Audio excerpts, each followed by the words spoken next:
अस्सलाम वालेकुम नाज़रीन। आज 18 दिसंबर 2025 है और दिन है जुमेरात का। इमरान खान साहब की रिहाई के बदले $1 अरब की पेशकश हुई है। ये एक बहुत बड़ी डेवलपमेंट है। इस हवाले से जो एक कनेक्टेड रेलिवेंट बैकग्राउंड है वो मैं आपकी खिदमत में पेश करना ज़रूरी समझता हूँ ताकि इस पूरी हकीकत की आपको समझ आ जाए। हुआ क्या है, देखिए, कुछ लोग तहरीक इंसाफ में जो कि इमरान खान साहब को छोड़कर चले गए थे वो एक बार फिर एक्टिव हो गए हैं। अब उन लोगों में शामिल कौन कौन है? एक फवाद चौधरी साहब, एक महमूद मौलवी साहब और तीसरी तरफ है इमरान इस्माइल साहब।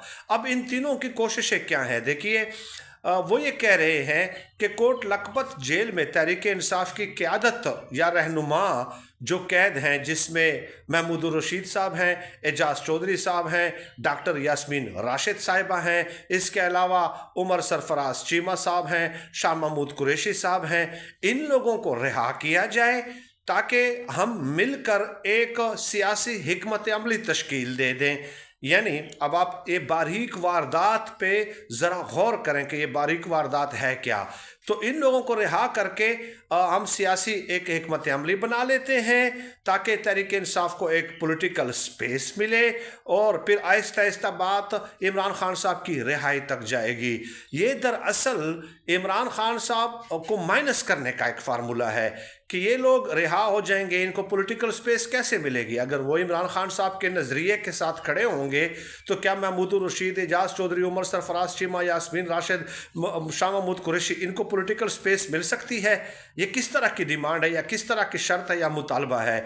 तो इसको तो अब आपने समझने की कोशिश करनी है। तो इमरान खान साहब को बतदरीज माइनस करने की एक अटेम्प्ट हो सकती है, इसके अलावा इसकी और कोई समझ में नहीं आती। अब आ जाएं, ये जो $1 अरब की पेशकश हुई है वो ये है कि ओवरसीज़ पाकिस्तानी हैं चंद, जो कि बड़े बासर हैं, बारसूख हैं और बड़े पैसों वाले हैं, तो उन्होंने ये पेशकश की है और हुकूमत को ये बात कन्वे की गई है कि अगर इमरान खान साहब को रिलीफ दिया जाता है अदालतों के ज़रिए, यानी बतदरीज रिलीफ दें और उसके बाद रिहा कर दें, तो हम पाकिस्तान में $1 अरब की सरमायाकारी करने के लिए तैयार हैं, $1 अरब की इन्वेस्टमेंट करने के लिए तैयार हैं।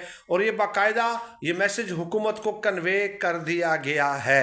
अब यहाँ पे मैं एक और बात भी बता दूँ कि ये बात भी अब सामने आ चुकी है कि इमरान खान साहब से एक बार एक अमरीकी शख्स की जो बिजनेसमैन था उनकी मुलाकात हुई और इमरान खान साहब ने उनको खूब डांटा था और उनको ज़बरदस्ती सेल में घुसा दिया गया था। तो इमरान खान साहब ने उनसे कहा था कि आप क्यों आए हैं मिलने, आपसे किसने कहा, आप यहाँ पे क्या लेने आए हो? मैं ऐसी कोई भी डील नहीं करूँगा, मैं ऐसी कोई भी बात नहीं करूँगा जिससे मेरी कमज़ोरी का तासुर जाता हो। तो अब इस पूरे मामले में जो डील के हवाले से इमरान खान साहब के हवाले से खबरें गर्दिश करती रही है ना, अब ये बात तय हो गई है। फवाद चौधरी साहब ने भी कहा कि इमरान खान साहब नहीं चाहते, इमरान खान साहब डील चाहते ही नहीं है, इमरान खान साहब राज़ी ही नहीं है बाहर आने के लिए। अपनी शराइत पे वो बाहर आना चाहते हैं, किसी और की शराइत पे वो बाहर नहीं आना चाहते।